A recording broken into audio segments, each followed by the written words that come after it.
आता बातमी आहे भारताचं टेन्शन वाढवणारी, कारण डोनाल्ड ट्रम्प यांनी आता देशभरातील व्हिसा अपॉइंटमेंट थांबवलेले आहेत। याचा सर्वात जास्त परिणाम भारतावर पडण्याची शक्यता आहे।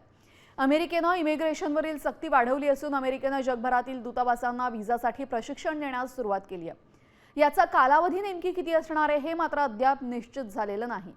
तर आतापर्यंत ज्या अर्जदारांनी व्हिसासाठी अप्लाय केलं होतं त्यांनाही ईमेल करून मुलाखती थांबवण्यात आल्याचं सांगितलेलं आहे। दरम्यान अमेरिकन व्हिसा का थांबवण्यात आलेत जाणून घेऊयात ग्राफिक्सच्या माध्यमातून।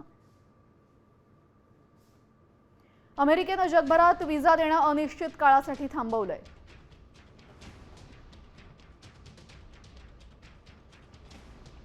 सर्व अमेरिकी दूतावास आणि वाणिज्य दूतावासांमधील अधिकाऱ्यांसाठी विशेष प्रशिक्षण राबवण्यात येणार आहे। अर्जदारांची अधिक सखोल तपासणी होईल। अमेरिकेच्या सरकारी सुविधांवर भार टाकू शकणाऱ्या व्यक्तींची ओळख पटवण्याचा हा हेतू आहे। देशांतर्गत सुरक्षा वाढवण्यासह इमिग्रेशन धोरण अधिक कठोर करण्यात येईल।